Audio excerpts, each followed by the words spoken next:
السلام علیکم دوستوں، آج کی یہ ویڈیو آپ سبھی کے لیے بے حد خاص و پیاری ہونے والی ہے، کیونکہ آج کی اس ویڈیو میں ہم آپ کے لیے ایک بہت ہی خاص اور پاورفل وظیفہ لے کر حاضر ہوئے ہیں۔ پیارے دوستوں، اس وظیفے کو اگر آپ ایک بار کر لیں گے تو آپ کی زندگی میں کروڑوں اربوں کی دولت آئے گی انشاءاللہ، اور اللہ پاک کے فضل و کرم سے آپ امیر بن جائیں گے اور آپ کے دلوں کی ساری مرادیں پوری ہو جائیں گی، آپ کا ہر کام پورا ہوگا، ہر مقصد پورا ہوگا انشاءاللہ تعالی۔ جی ہاں، ہر طرح کی آپ کی حاجتیں انشاءاللہ پوری ہوں گی، گھر میں پیسہ ہی پیسہ بھر جائے گا، ہر طرف سے رزق کی بارش ہوگی، غریبی کا نام و نشان مٹ جائے گا، آپ کے گھر میں دولت کا ڈھیر لگ جائے گا، ہر مشکل آسان ہو جائے گی، ہر حاجت پوری ہو جائے گی، یہ وظیفہ کرنے والوں کی پریشانیاں دور ہو جائیں گی۔ پیارے دوستوں، اگر آپ کو ارجنٹ پیسوں کی ضرورت ہے، ہر مقصد پورا ہو جائے گا، آپ کے لیے پیسوں کا انتظام ہو جائے گا انشاءاللہ، ہر کام میں کامیابی ملے گی اس عمل کی برکت سے۔ پیارے دوستوں، یہ ایسا شاندار وظیفہ ہے کہ اگر آپ اس وظیفے کو کریں گے تو آپ کی روزی میں بے پناہ اضافہ ہوگا، آپ کے حصے کی دولت آپ تک پہنچ جائے گی، گھر کی حالت بدل جائے گی، غریبی کی زنجیر ٹوٹ جائے گی۔ پیارے دوستوں، امیر لوگوں جیسا عیش و آرام آپ کو ملے گا، بچوں کی پڑھائی اور شادیوں کا پیسہ موجود رہے گا۔ پیارے دوستوں، کاروبار میں ترقی ہوگی، نوکری میں ترقی ہوگی، ہر جگہ سے فائدہ ہوگا، رات دن پیسوں کی برسات ہوتی رہے گی، آپ کے پاس اتنا مال ہوگا کہ آپ دوسروں کی مدد کر سکیں گے، صدقہ خیرات کرنے کا موقع ملے گا۔ پیارے دوستوں، یہ وظیفہ کرنے سے آپ کی ہر دعا قبول ہوگی انشاءاللہ، پریشانیوں کا خاتمہ ہوگا، دل کو سکون ملے گا، گھر میں خوشیاں پھیل جائیں گی، آپ کے چہرے پر مسکراہٹ رہے گی، لوگ آپ کی عزت کریں گے، آپ کے پاس دولت عزت دونوں ہوگی، ہر طرف سے برکت آئے گی۔ میرے پیارے دوستوں، آپ کے لیے رزق کے دروازے کھل جائیں گے انشاءاللہ، آپ کی ہر اچھا پوری ہو جائے گی، جو چاہے وہ مل جائے گا۔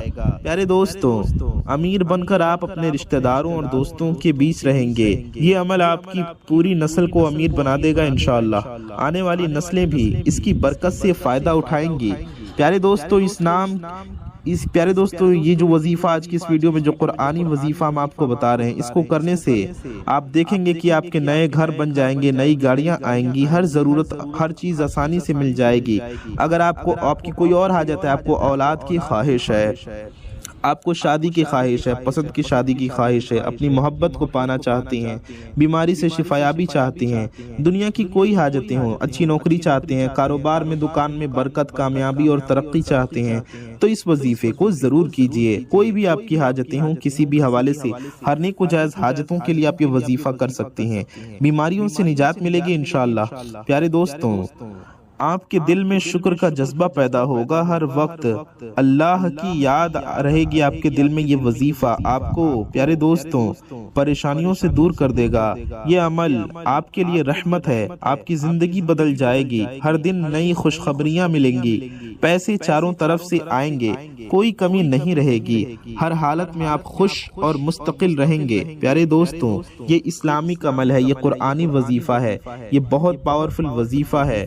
میرے پیارے دوستوں، آپ تک یہ ویڈیو پہنچ رہی ہے، آپ یہ وظیفہ جان رہے ہیں تو یقین جانیے آپ بے حد خوش نصیب ہیں۔ پیارے دوستوں، اس ویڈیو کو پورا ضرور دیکھ لیجئے اور اس وظیفے کو ضرور کر کے اس سے فائدہ حاصل کر لیجئے۔ یہ وظیفہ میرے پیارے دوستوں، اس کو کرتے آپ کی قسمت کھل جائے گی انشاءاللہ، رزق کے نئے نئے ذریعے پیدا ہو جائیں گے، اللہ پاک کی رحمتیں آپ پر، آپ کی زندگی میں، آپ کے گھر میں نازل ہوں گی، گھر کی ہر کمی دور ہو جائے گی، ہر پریشانی دور ہو جائے گی، بے برکتی دور ہو جائے گی، ہر طرف سے مال و دولت آنے لگے گی، آپ کے حصے کی روزی آپ تک پہنچے گی۔ پیارے دوستوں، امیر لوگوں والی زندگی آپ گزارنے لگیں گے، بچوں کی ہر ضرورت آسانی سے پوری ہو جائے گی۔ میرے پیارے دوستوں، کاروبار میں بڑھاوا ہوگا، ہر سودے میں فائدہ ہوگا، نوکری والوں کی ترقی ہوگی، ان کی تنخواہیں بڑھیں گی اور انعام ملتے جائیں گے۔ یہ عمل کرنے سے آپ کے دل سے غم اور پریشانی نکل جائے گی، ہر مشکل حل ہو جائے گی، دشمن بھی آپ کا کچھ نہیں بگاڑ سکے گا، دشمنوں کے شر سے، ہر طرح کے شر سے حفاظت ہوگی انشاءاللہ، ہر حالات میں مدد ملے گی انشاءاللہ۔ میرے پیارے دوستوں، میری ماؤں بہنوں، इस वजीफे को करने का तरीका हम आपको बताते हैं। उससे पहले अगर आप चैनल पर नए आए हैं तो चैनल को सब्सक्राइब जरूर कर लीजिए। बगल में एक बेल आइकन होगा, एक घंटे का निशान होगा, उसे दबा के ऑल पे प्रेस जरूर कर लीजिए ताकि आने वाली आपकी जरूरत की तमाम वीडियोस की नोटिफिकेशंस आप तक सबसे पहले पहुंच आती रहें और आप उन वीडियोस को सबसे पहले देख सकें और उनसे फायदा हासिल कर सकें। प्यारे दोस्तों, अच्छी बात को फैलाना सवाब का काम है, तो सवाब की नीयत से इस वीडियो को ज्यादा से ज्यादा शेयर भी जरूर कर दीजिए। प्यारे दोस्तों, अल्लाह ताला से दुआ है अल्लाह ताला हमारे गुनाहों खताओं को माफ फरमाए। अपने प्यारे हबीब सल्लल्लाहु अलैहि वसल्लम के सदक़े में हम सब के रोजी में, रिज्क में, इल्म में, अमल में, सेहत में, उम्र में खूब खूब बरकतें अता फरमाए। हमें दुनिया व आखिरत दोनों की दिल्लत और रुसवाई से बचाए, दुनिया व आखिरत दोनों की खूब खूब कामयाबियां अता फरमाए। आमीन सुम्मा आमीन। प्यारे दोस्तों, कमेंट बॉक्स में जाइए और आमीन जरूर लिखिए। क्या पता किसकी जुबान से निकला आमीन कब कबूल हो जाए और हम सब की हाजतें मुरादें पूरी हो जाएं, तो कमेंट में आमीन जरूर लिखिए। प्यारे दोस्तों, इस वजीफे को करने का तरीका बेहद आसान है। आपको ये वजीफा, प्यारे दोस्तों, आपको ये वजीफा सिर्फ सुन लेना है। जी हाँ, आपने सही सुना। आप इस वजीफे को सिर्फ एक बार सुन लीजिए। किसी भी दिन, किसी भी वक्त आप ये वीडियो देख रहे हो, आपको सुनने के लिए कहीं जाना भी नहीं है। आज का ये वजीफा आज की इसी वीडियो में हम आपको खुद पढ़कर सुनाएंगे। आपको बस इस वीडियो को पूरा देख लेना है, इस वजीफे को पूरा सुन लेना है। या वीडियो ना देखें, सिर्फ वजीफा सुन लीजिए या इस वजीफे को सिर्फ चला दीजिए अपने घर में, अपनी दुकान में, अपने मकान में, अपने कमरे में या जहाँ भी आप रहते हो वहाँ इस वजीफे को सिर्फ चला दीजिए। इंशाअल्लाह आपको इसकी बरकतें मिलेंगी। या आप कहीं भी इस वजीफे को चला करके ये वजीफा सुन लीजिए। इंशाअल्लाह अपने दिल में अपनी हाजतों को, अपने मकसद को अपने जहन में रखकर, दिल में रखकर उनकी नियत करके ये वजीफा सुन लेंगे तो इंशाअल्लाह वो आपकी हाजतें, आपकी वो मुरादें इंशाअल्लाह पूरी हो जाएंगी। मेरे प्यारे दोस्तों, अपना और अपने चाहने वालों का बहुत ज्यादा ख्याल रखिए। इस प्यारी सी पावरफुल वीडियो को पूरा देखिए, इस वजीफे को पूरा सुनिए बिना कहीं स्किप किए। आप नापाकी में भी सुन सकते हैं, बिना वजू के भी सुन सकते हैं। आप बैठे हो, लेटे हो, खड़े हो, कैसे भी सुन सकते हैं। प्यारे दोस्तों, तो आइए इस वजीफे को ध्यान से सुनते हैं। अऊज़ु बिल्लाहि मिनश शैतानिर रजीम। बिस्मिल्लाहिर रहमानिर रहीम।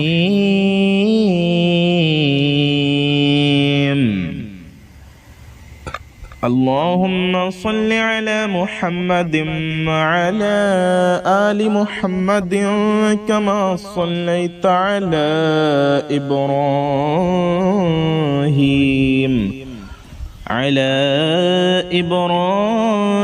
व अला आलि इब्राहीम इन्नका हमीदुम मजीद। अल्लाहुम्मा बारिक अला मुहम्मदिन कमा बारकता अला इब्राहीम व अला आलि इब्राहीम इन्नका हमीदुम मजीद। अऊज़ु बिल्लाहि मिनश शैतानिर रजीम। बिस्मिल्लाहिर रहमानिर रहीम। अल्हम्दुलिल्लाहि रब्बिल आलमीन अर्रहमानिर रहीम मालिकि यौमिद्दीन। इय्याका नअबुदु व इय्याका नस्तईन। इहदिनस सिरातल मुस्तकीम सिरातल लज़ीना अनअमता अलैहिम गैरिल मग़दूबि अलैहिम वलद्दाल्लीन। आमीन। बिस्मिल्लाहिर रहमानिर रहीम। सब्बह लिल्लाहि मा फिस समावाति व मा फिल अर्द व हुवल अज़ीज़ुल हकीम। या अय्युहल्लज़ीना आमनू लिम तक़ूलून मा ला तफ़अलून। कबुर मक़्तन इंदल्लाहि अन तक़ूलू मा ला तफ़अलून। इन्नल्लाहा युहिब्बुल्लज़ीना युक़ातिलूना फ़ी सबीलिहि सफ़्फ़न कअन्नहुम बुन्यानुम मरसूस। وإذ قال موسى لقومه يا قوم لم تؤذونني وقد تعلمون أني رسول الله إليكم فلما زاغوا أزاغ الله قلوبهم والله لا يهدي القوم الفاسقين. وإذ قال عيسى ابن مريم يا بني إسرائيل إني رسول الله إليكم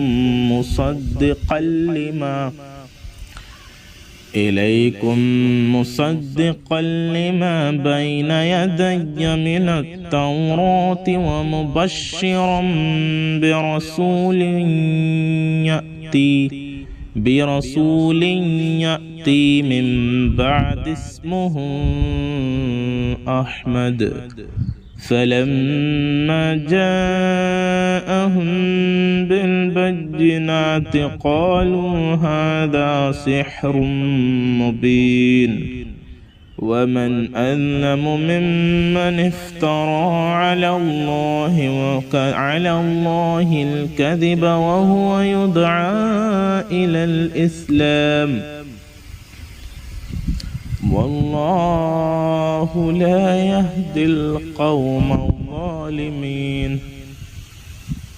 يريدون ليطفئوا نور الله بأفواههم والله متم نوره ولو كره الكافرون. هو الذي أرسل رسوله بالهدى ودين الحق ليظهره على الدين كله ولو كره المشركون. يا أيها الذين آمنوا هل أدلكم على تجارة تنجيكم من عذاب أليم تؤمنون بالله ورسوله وتجاهدون في سبيله بأموالكم وأنفسكم ذلكم خير لكم إن كنتم تعلمون. يغفر لكم ذنوبكم ويدخلكم جنات تجري من تحتها الأنهار ومساكن طيبة في جنات عدن ذلك الفوز العظيم. وأخرى تحبونها نصر من الله وفتح قريب وبشر المؤمنين. يا أيها الذين آمنوا كونوا أنصار الله كما قال عيسى ابن مريم للحواريين من أنصاري إلى الله قال الحواريون نحن أنصار الله فآمنت طائفة من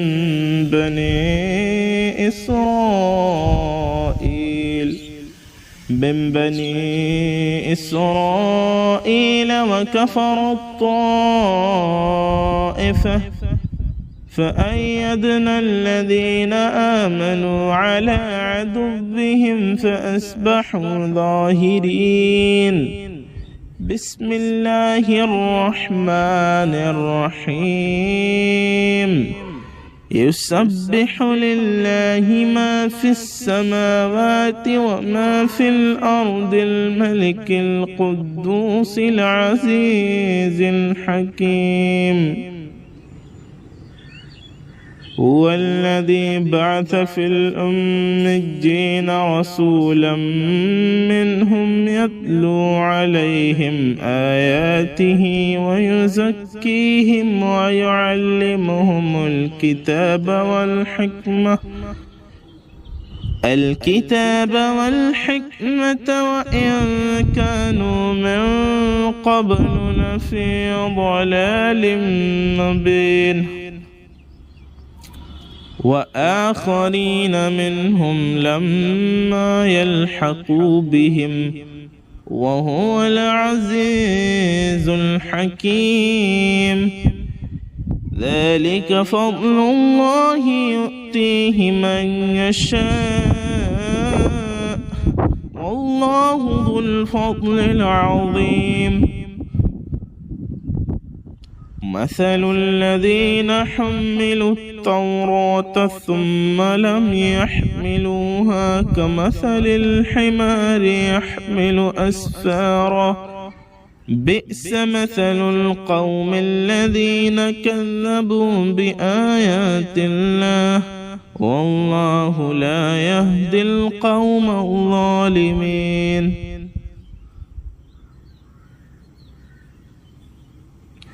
قل يا أيها الذين هادوا إن زعمتم أنكم أولياء لله من دون الناس فتمنوا الموت إن كنتم صادقين ولا يتمنونه أبدا بما قدمت أيديهم والله عليم بالظالمين قل إن الموت الذي تفرون منه فإنه ملاقيكم ثم تردون إلى عالم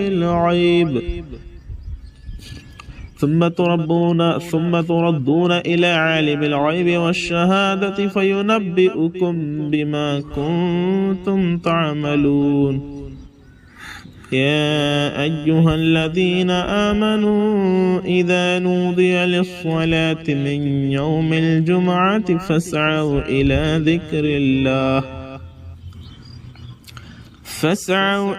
ذكر الله وذروا البيع ذلكم خير لكم إن كنتم تعلمون فإذا قضيت الصلاة فانتشروا في الأرض وابتغوا من فضل الله واذكروا الله كثيرا لعلكم تفلحون وإذا رأوا تجارة أو لهوا انفضوا إليها وتركوك قائما قل ما عند الله خير من اللهو ومن التجارة والله خير الرازقين بسم الله الرحمن الرحيم إذ جاءك المنافقون قالوا نشهد إنك لرسول الله والله يعلم إنك لرسوله والله يشهد إن المنافقين لكاذبون اتخذوا أيمانهم جنة فصدوا عن سبيل الله إنكم ساء ما كانوا يعملون ذلك بأنهم آمنوا ثم كفروا فطبع على قلوبهم فهم لا يفقهون وإذا رأيتهم تعجبك أجسامهم وإن يقولوا تسمع لقولهم كأنهم خشب مسندة يحسبون كل صيحة عليهم هم العدو فاحذرهم قاتلهم الله أنى يؤفكون وإذا قيل لهم تعالوا يستغفر لكم رسول الله لووا رؤوسهم ورأيتهم يصدون وهم مستكبرون سواء عليهم أستغفرت لهم أم لم تستغفر لهم لن يغفر الله لهم إن الله لا يهدي القوم الفاسقين هم الذين يقولون لا تنفقوا على من عند رسول الله حتى ينفضوا ولله خزائن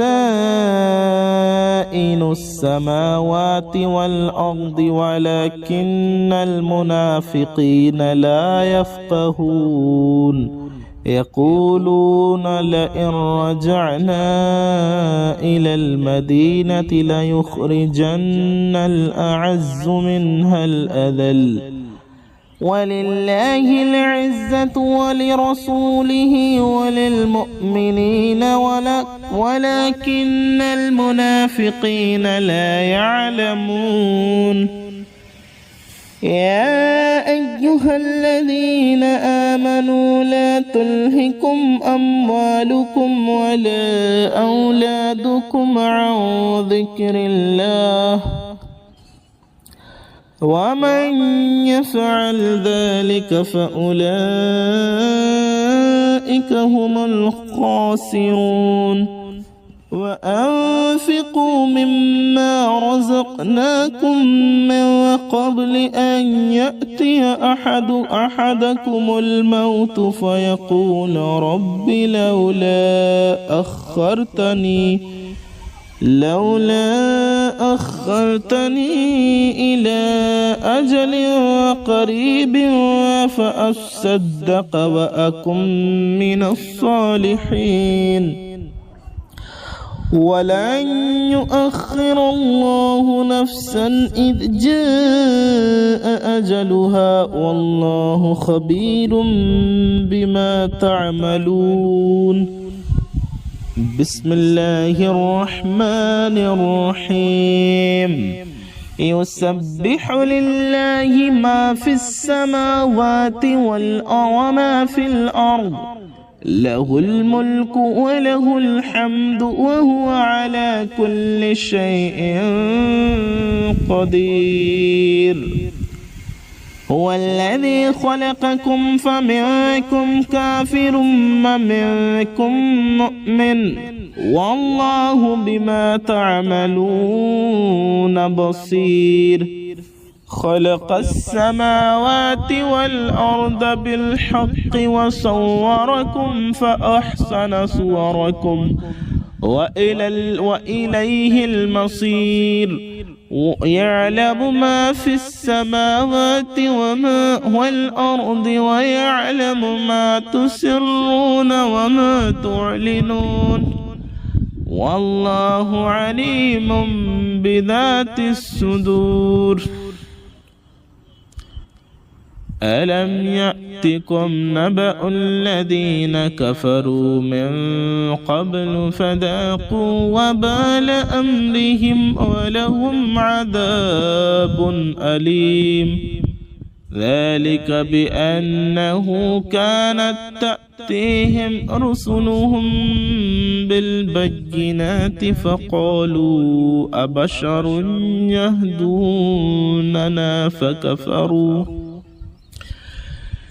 يهدوننا فكفروا وتولوا واستعنى الله والله غني حميد زعم الذين كفروا أن لن يبعثوا كفروا أن لن يبعثوا قل بلى وربي لتبعثن ثم لتنبؤن بما عملتم وذلك على الله يسير فآمنوا بالله ورسوله والنور الذي أنزلنا والله بما تعملون خبير آمنت بالله صدق الله العظيم اللهم صل على محمد وعلى آل محمد كما صليت على إبراهيم وعلى آل إبراهيم إنك حميد مجيد اللهم بارك على محمد كما باركت على